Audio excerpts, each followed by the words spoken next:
Hi, I'm Nikki Williams. I am a nutritionist, I'm an author, and I'm a speaker on all things to do with hormones, particularly for women. Now, when I started my business, Happy Hormones for Life, 10 years ago now, um, things were, no, let me go back to the reason I actually started doing this in the first place, because I didn't used to do this. I was in corporate life for many, many years, and as I hit my early 40s, honestly felt like I'd hit a brick wall or a train had come and just knocked me out because I was absolutely exhausted. I was frazzled. I had two young children. I had a busy corporate job, as many women do, trying to juggle life and everything that was required of me. And absolutely felt like terrible. Something had happened since since I hit 40 in those early years. And I just sort of, my energy ran out. I had brain fog every day. I was putting on weight and I couldn't shift it like I used to be able to.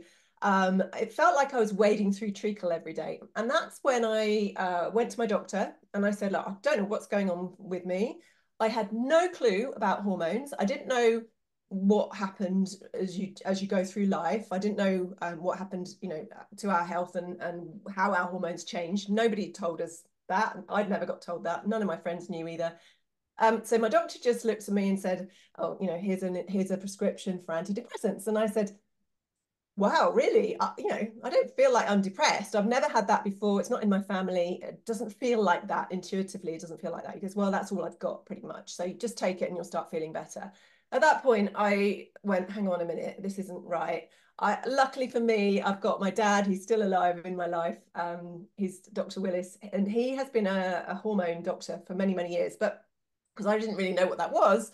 And I didn't really take that much interest in what he did. So anyway, I thought he might be useful right now. So I rang him up and I said, Dad, the doctor wants to put me on antidepressants, and this is why I'm going through all this shit, and I've got mood swings and la la. And he goes, yeah, you're in perimenopause. And I said, I'm in what? That word back then. So I'm 57 now, so that was 42. Long time ago, 15 years ago, the word perimenopause didn't exist. Nobody knew what that was. And I didn't know what it was. All I heard was the word menopause. And I said, I don't know what you're talking about, but I'm way too young for that. You're wrong. He goes, no, this is what. And he gave me an education in hormones and how they change and what perimenopause was. And I was blown away. I thought, well, how do we not know this? There are millions of 40-something-year-old women not knowing this stuff and wondering what the hell is wrong with them. It's not fair. What the hell? So anyway, after his explanation of what was going on, he said, well, this is how you look after your hormones, right? So I had to sort of make some tweaks to my diet.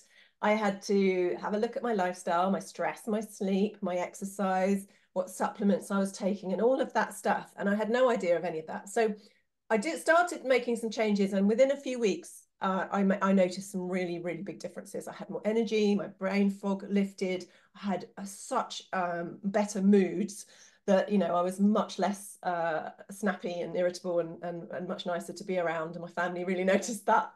And I just thought, hang on a minute, this is working. What on earth is going on? I got so into it and so fascinated with all the different things that hormones did that I had no idea about. And I just kind of geeked out a little bit and thought, wow, this is really amazing. So much so that I ended up giving up my corporate role and going back to college for the next 4 years to study nutrition and hormones. And that was 2014. And since then, I've been running Happy Hormones for Life, helping other women to get educated, informed about what's happening to them, but also empower them with the tools that they need to really get on top of their hormones, balance them properly, and get themselves ready for menopause and postmenopause and well beyond that. So at that time, I had so much I needed to say. I couldn't only do a few, one-to-one work was time dependent. So I wrote my first book, which was this one, which is It's Not You, It's Your Hormones. So it's since been updated because so many things change. I only updated that last year, so it's got all the relevant information on. So that book is really for 40-something, 40-plus women going through perimenopause who need a bit of a helping hand as to what to do with their diet, with their lifestyle, how to manage stress, what to do with your sleep, how to balance the exercise so you're not pushing too hard but you're doing enough, and the supplements that you need to be taking to kind of really make sure you're properly nourished. and there's all sorts of resources in that. But what I was finding was that life moved on. So I'm now in my 50s, and when I hit 50, the whole landscape changed, and suddenly I had different symptoms, I had different challenges, because life changes, your body changes, and your hormones change each decade. So now I was getting symptoms that I'd never had before, that I couldn't manage with the tools that I'd built up in my 40s. And this is when I went back to the doctor, and I've learnt and really learned more about HRT and the different forms of it, the different doses, and you know, how some of it is body identical and some isn't. So all of that stuff, and I really got informed, and then I decided to go onto an HRT prescription, because I was getting symptoms that weren't being controlled through my usual natural practices. And the combination of that, the natural form of HRT, which hasn't got any risks, and the natural nutrition lifestyle stuff that I really knew about, the combination has been really powerful and has really transformed my 50s and my energy levels and everything. So I think whatever you choose to do, the most important thing is that you get as much information as you can, educate yourself, and then work out what route you individually want to take. And I'm so about informed choice, so that you can decide what's best for your body, because there'll be the people that say, oh, HRT is a miracle pill, and then the ones that say, oh, only do it naturally. And you know that it's just, there is no one size fits all, just like there's no one size fits all diet or exercise program. You've got to do what works for you, your body, your history, your lifestyle, and your goals. And really the only person that can make that decision for you is yourself. So I'm very much give you the information, but you decide what's right for you, and there is no blanket cure, unfortunately. So Amazing. Decade I is all about healthy aging, and you know, really getting yourself in a position now, well, for me, midlife, for the next chapter, which has even more challenges and fun ahead. Amazing. I think I mean, something I've talked about on this podcast before is about how everything is should be informed. You know, like we talk about exercise, we talk about all of these different forms of um activities that we can do to improve healthy aging. And it's down to that person to try it out and see if it works for them. So I'm totally in your on your side when it comes to informed choice and making those decisions. So I heard about HRT when Davina McCall did her kind of, I think it was a documentary or something about it. But for people who don't know what HRT is, could you just talk a little bit more about that? And then I think what would be really beneficial for me is to go through kind of the the progression of how hormones can affect us on a day-to-day basis as we age, and what we can do to kind of promote managing those symptoms. Absolutely. Okay, so HRT is hormone replacement therapy. So it is prescribed by the GP or a menopause clinic, and it's replacing hormones that you are losing naturally through age. So it is estrogen, progesterone, and sometimes testosterone, but not always. So those are your three sex hormones, and they're the ones that start changing quite dramatically through perimenopause. So estrogen sort of fluctuates quite a bit through your 40s, and then it starts to decline through your 50s. So you can have low levels. So for instance, your symptoms might be with high levels of estrogen, you kind of get, you know, PMS, you get mood swings, headaches, sort of fluid retention, that kind of those kind of symptoms are to do with sort of higher estrogen, which can come across during perimenopause because progesterone's low, so you get a different ratio. It's quite confusing because everyone thinks your hormones drop during peri, but actually the estrogen goes up and down quite a lot.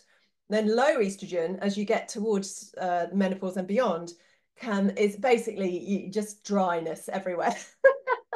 So you dry eyes, dry skin, wrinkles, dry joints, so they start to ache. Bones can suffer because estrogens you need estrogen for your bone health. Your brain, you might get more foggy, forgetful, because estrogen has a really clear role in the brain as well. And vaginal dryness is another horrible symptom. So there's lots of symptoms to do with low estrogen. Sleep is another one. And that can really disrupt your day-to-day life as you go through menopause and beyond. And then progesterone is your anti-anxiety, and pro-sleep hormone. So it helps you sleep and it helps manage any anxiety you might have. And of course, progesterone plummets after menopause because it only gets produced when you ovulate. So once you go through menopause, you're not ovulating anymore. And of course, it really drops. So we've got fluctuating estrogen, low progesterone, testosterone can drop as well through menopause, which can affect your libido, your drive, your brain health, and your bones as well. So these sex hormones are very powerful. They keep us young and agile and, you know, ready to produce a baby when we're young. But and then when they decline, they can end up with lots of different symptoms. So sometimes, you know, for a lot of women, replacing those hormones, not to the level that they were in our 20s. We don't want to all be running around like our 20-somethings, but to a level where we are, you know, our symptoms we can manage, and also that we are protecting bones, brain, heart, then HRT can be very, very helpful. But there are two types of HRT, and this is where it can get a bit confusing for a lot of women, because in 20 years ago, there was a big study that said HRT was dangerous. It produced, you know, it increased your risk of blood clots and breast cancer and things like that. But those studies were done on synthetic HRT, which was made in a lab. Well, not normal, safe HRT. The new HRT is also made in a lab, but it's made from plants and it's molecularly identical to our own hormones. The synthetic ones weren't the same as our own hormones, so the body had to metabolize them, deal with them, and that's where the risks and side effects came along. New HRT is called body identical, if you need to ask your doctor for it. And that just means it's exactly the same as your body would produce. And it's applied transdermally on your skin, or a spray or a patch, like a gel, a spray or a patch. And that estrogen is not filtered through the liver. So there's no increase in blood clot risk or anything like that. So it's very natural. It's literally just replacing the lost hormones. So that's where the estrogen comes in. Progesterone is actually, the natural progesterone is only in a capsule. So that at the moment, that's the only one available on the NHS. And testosterone, sometimes you can get as a cream, but you need to get your hormones tested to kind of work out which ones you need and in what sort of dose.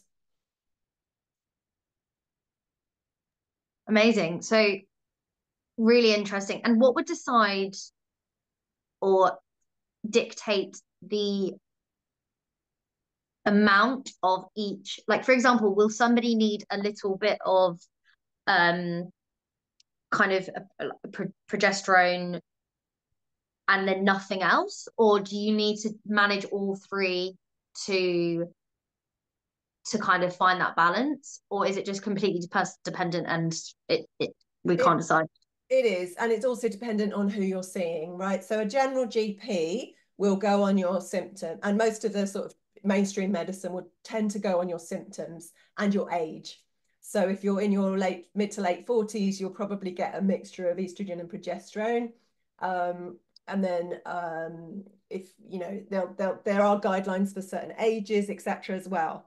Now, they don't necessarily test you first. And in fact, they probably won't test you first because they don't feel that it's actually that beneficial.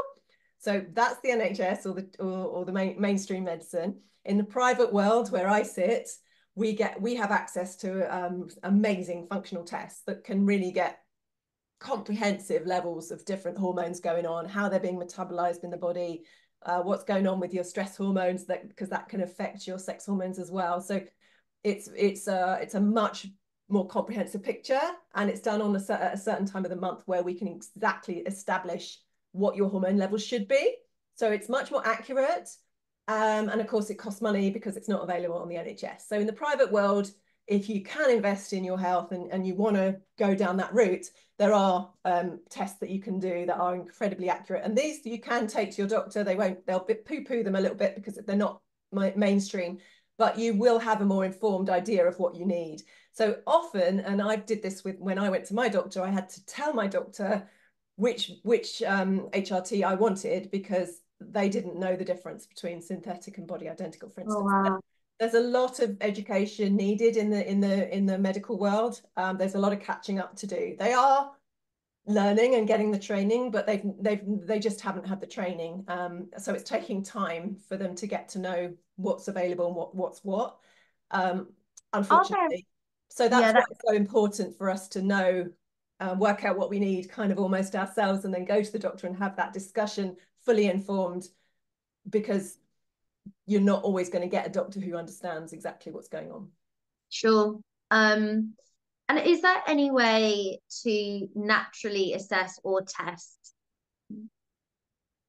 kind of like, okay, so I'm thinking about people who may not want to test, or maybe they don't have the money to go private.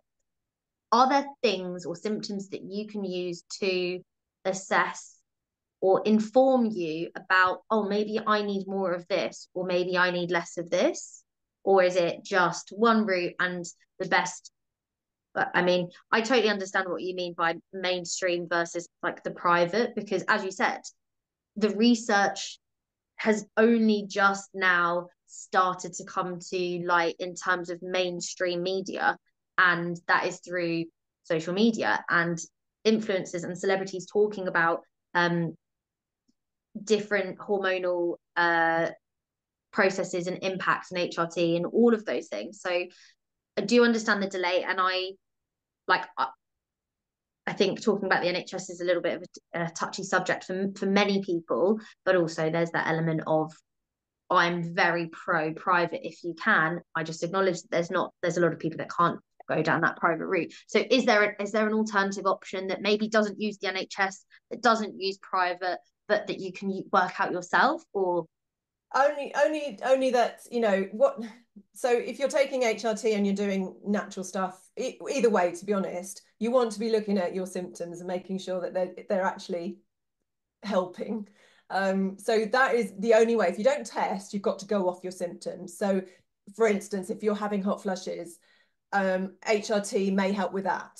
But it may not. You may need something else to help with that. Like, you know, there's lots of different ways of helping with hot flushes. But say you're taking HRT to help with that, the only way to know if it's working or not is if your hot flushes reduce or stop. So, you know, you can just monitor your symptoms. You can keep a symptom diary, which often helps, just noting down every time you have a symptom, looking at your triggers as well, because we know that caffeine, alcohol, spicy foods tend to trigger a hot flush. So you can look at, you know, what happened right before that happens, or, you know, with mood issues as well, or digestive symptoms, you can just start to symptom track, is what we call it. Just literally write down in an app or on a piece of paper what's happening day by day, what you've eaten the beforehand, how you've slept. All these things you can track, and you can see when you bring in an intervention, whether it's a supplement, a herbal medicine, or HRT, you can start to see if those things are making a difference. But okay. that is the only real option to alternative really to testing. Okay. Okay. So let's focus on that progression throughout the ages, shall we say, of how hormones can change. I know that we could probably talk about this for hours. So I think maybe if we focus on like the main symptoms in like impact this has on daily life, and what like a brief kind of how we can cope or manage these changes throughout life, because I'm conscious that, for example, for me, like it's really interesting learning about perimenopause. I haven't reached that point in my life yet, but now I'm way more informed than I was 20 minutes ago, because you just don't know. If you don't know, you just like, oh, this is just life, you know, you just accept it and suck it up unless you start learning about those things. So let's start with like pre perimenopause. Is there anything that like younger people should be looking at? And then maybe if we briefly talk about menopause and beyond. Yeah. So first of all, a little bit of education. There are over 100 hormones running around your body right now, and every single one of them is a chemical messenger, so that it has a particular job to do. Each one has a job to do, or many jobs to do, but essentially we'll just say one job, and it's to inform the cells that it's directed at what they're meant to do, their function. So it's literally telling the cell what to do. So these little hormones are running around our body, and they are all dependent on each other working. So when one's out of balance, the others can kind of not work properly as well. So when we from puberty onwards, that is our reproductive phase, if you like. So from whatever age you start your period, say 12, 13, whatever that is, up to the average age of menopause is kind of 51. So that is, well, sorry, let's go back a stage. Perimenopause. Peri starts at around 40, say, sometimes earlier. But from mid-teens to kind of end of your 30s is your reproductive phase. So all your hormones should be firing really optimally. They should be working well because your body is preparing for a reproduction for a baby, whether you want one or not. Okay, so that is your monthly cycle, should be a kind of around a 28-day cycle. You shouldn't have too many symptoms with that. Your bleeding should be pretty standard over 4 or 5 days. You should have plenty of energy. Your sex drive should be pretty high. You should have good mood balance. You know, you're going to have cyclical phases during the month, but generally, if your hormones are balanced, you're not going to notice that too much. Right, so that is the optimal ideal. Now, not many women achieve that because there's a lot of stuff that gets in the way of that. And the majority of women, or the biggest, in what if you like, obstructor of hormone balance, or saboteur, as I like to call it, is stress. Stress is the number one thing that will take your hormones off track and cause havoc. It's a dominant. Cortisol is your dominant alpha male hormone that runs riot over all the others. So it's dominant because it's survival. It's our survival hormone. So when we're in fight or flight, survival mode, stress, non-stop, all day long, 24/7, then the other hormones can never work optimally because your body is totally prioritizing cortisol production and stress. So other things have to give way for that. And some of the other hormones that have to do that are your sex hormones, estrogen, progesterone, testosterone. So not in every case, but in the majority of cases where women have hormone imbalances that look like period irregularities, pain, cramps, mood swings, fatigue, headaches to do with your cycle, anything like that, I'm going to look, first of all, is how stressed are you? Because that is the number one disruptor. There are other things that disrupt your hormones, but that's the number one. And then you've got to look at your diet. Okay, because actually, when it comes down to our diets, we're also looking for stressors. What are the food stressors that are increasing your cortisol and actually stressing the body out and then knocking out those sex hormones for your cycle? So diet and stress, big ones. Obviously, if you're not exercising, that's another piece of the jigsaw. So as we go through that reproductive phase, that you can get hormone imbalances to do with your monthly cycle. You can get conditions like PCOS, PMS, endometriosis, those kind of hormone-driven imbalances. And so that's when we've got to look at, what are you doing in your life that could make those worse, particularly if you're vulnerable to that kind of thing.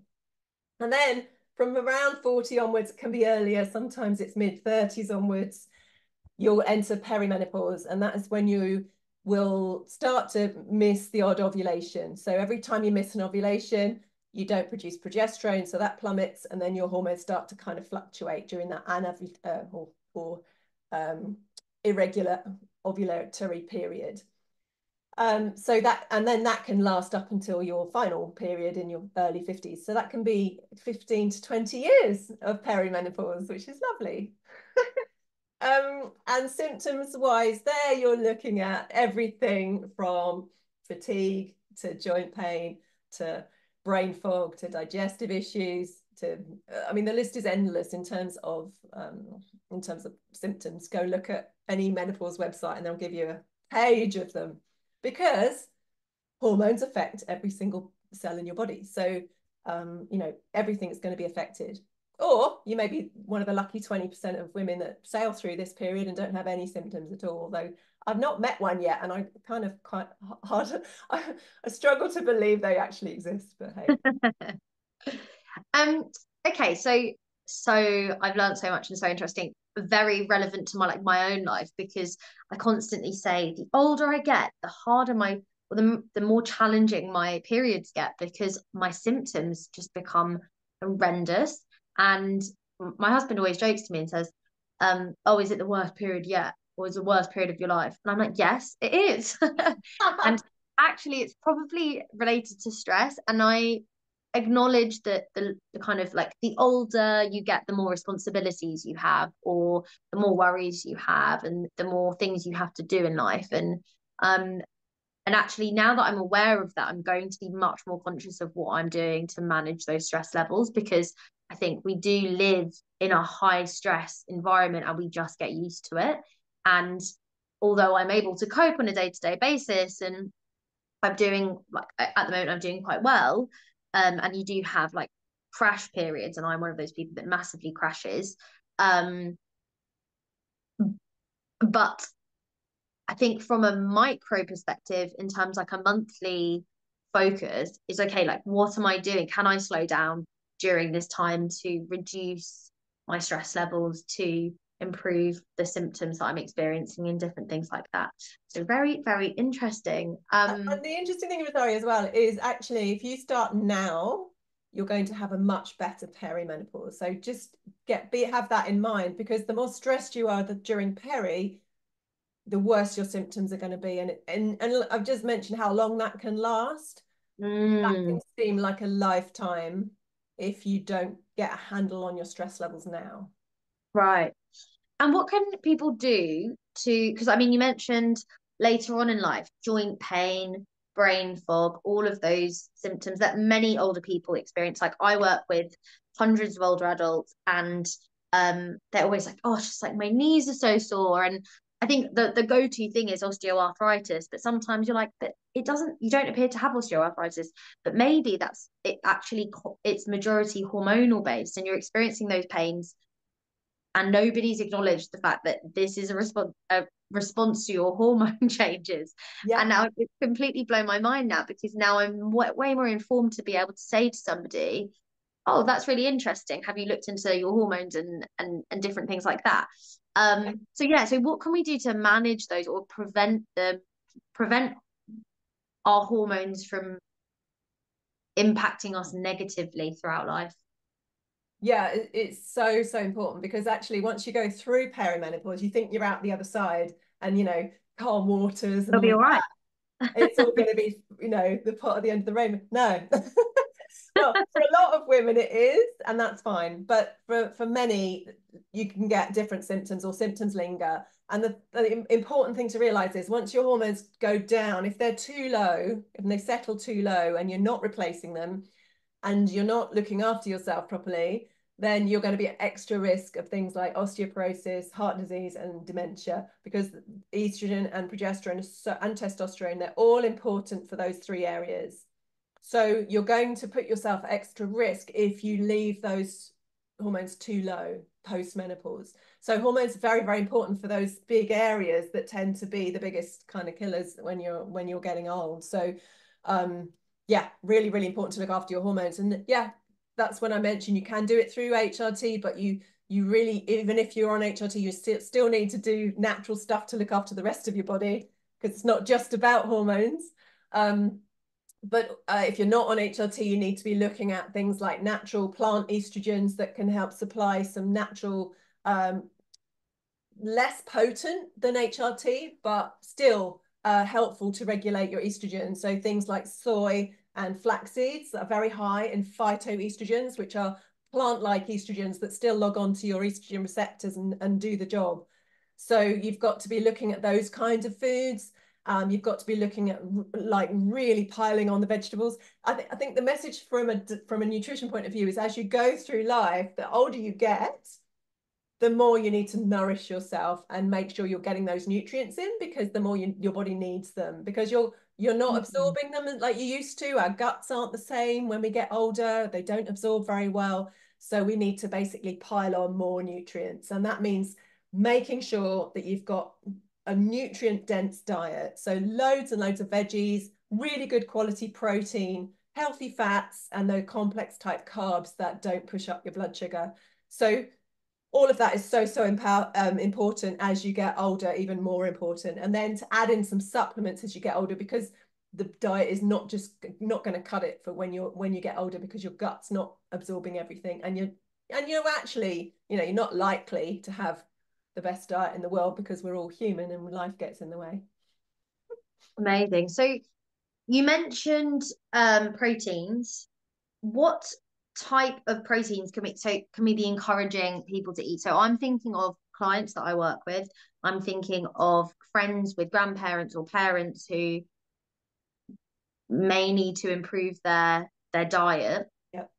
What types of things that are really, really simple that we can start to incorporate or suggest people to incorporate?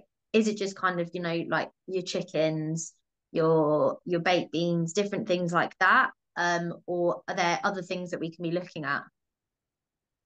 So protein is incredibly important, because one of the things protein does is maintains your muscle mass, which it maintains your skeleton. So you need it so much, and we need it more and more as we get older. We need more as we get older, because our muscles just we lose muscle, as you must know, so quickly after the age of 30, I think it is.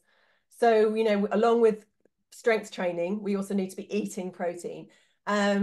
It also, it's not just about muscles though, it's tissue growth, it's repair, it's maintenance, it's the brain needs it so much, and we need it for detoxification, we need it for our immune system, we need it for so many different things, that it's so important. So now that we know it's so important, and we don't get enough, most of us don't get enough. So we're really looking at, yes, meat, good quality meat, fish, nuts, seeds, beans, legumes, dairy, cheese. Cottage cheese is an easy one, and yogurt, full fat organic yogurt, natural yogurt, an amazing breakfast with nuts and seeds, will give you a good dose of protein. I mean, I would add some lovely kefir in there for some good gut bacteria for your microbiome for your gut. And then you've got a kind of good protein pot for breakfast. You can have a boiled egg with that, or you can have smoked salmon or ham or bacon, good quality. Just go for good quality, and you'll get your protein in that way. And then protein, like if if it's really hard and you struggle to get enough protein in your diet, and a lot of us do that, then I would suggest getting a really good quality protein powder. Not everyone agrees with that, but I think actually I would rather have a protein shake than no protein at all. So it's a really good way of getting protein in an easy way, and that tastes nice. So get a good plant or a whey protein, but make sure it's really good quality. There's some really rubbish stuff out there. And how do you check the quality? Well, it's, make sure it's kind of a good brand that you trust, and it's been tested. And, if you're looking at whey protein, I'd be going for organic, because that's coming from dairy, and, you want organic, the best quality dairy you can get. Then plant proteins, I'm looking at really good companies that do like plant pea proteins or hemp proteins, and maybe a mixture. That there's a couple that I love. But And in terms of meats, I find checking quality for meats really hard, because I totally agree with everything you've just said. Most of us don't get enough protein, and trying to convince somebody that they're not eating enough protein is also a challenge from my point of view. And I know that I really struggle to get a certain amount of protein in. But what I don't know if it's changed. I know that there's lots of different research around about protein per person, protein intake per person. So from when I was studying, it was based on I think is it pounds per person, and then you times that by zero, or is it? Oh, gosh, I can't kilos? remember. It's usually made it. It's usually grams per kilogram of body weight. So Grams? the Yeah. most recent Okay. research on this, because there's a lot of debate around how much protein we need, and the NHS guidelines are woefully inadequate, I'm afraid. But the ProTage study group, which was done in the last couple of years, they did some really good research on protein needs, and they concluded that the average person needs about 1 to 1.2 grams per kilogram of body weight. Yeah. And that's for a healthy older adult. So if you weigh 70 kilos, that's 70 grams of protein. However, they did say that if you're exercising, you need to double that. Yeah, it's interesting So because I think the way that I worked it out was, I think it's, I'm trying to get it because it's similar to what you're saying, but it's not. It's more, um, 0.8 grams of protein per pound of weight. I think that's what I was trying to say right. earlier. Yeah. So for me, I think I'm looking at like 122 grams of protein a Yeah. day. Yeah. And that for me is so hard. Yeah. And I know I need to get it because I'm exercising and do lots of weightlifting. I exercise about 6 times a week. Um, the problem that I face is finding those sources of natural protein. But as you said about the protein shakes, I don't take protein shakes religiously because I'm lazy and I forget to reorder it. But when I do, I am taking protein just to be able to get that extra Yeah. 25 to 35 grams of protein Yeah. because I'm making up those numbers. Yeah. Um, Yeah. but It yeah, is sorry. hard. It is hard to get into each meal, but you're really aiming for sort of 30 to 50 grams per meal. Yeah, And that it's is hard. hard. Yeah. But, you know, And that's a palm full of meat or fish plus something else. So, you know, maybe a big half a tub of cottage cheese or something like that would do it, or some beans in your with your meat or fish. So that's the kind yeah, of thing you're looking at. But if you can't do that and that's too much, then a couple of protein shakes a day, because protein shake will give you 20 to 30 grams. So you could make it up with that. yeah, for sure. And I can't remember. I think I didn't. I think I thought about this question but forgot to ask it. Um, chicken or like meat. How do we assess the quality of meat? Because um, I can taste the difference in quality of meat when I buy from a butcher's or somewhere like that Yeah. compared to supermarket meat.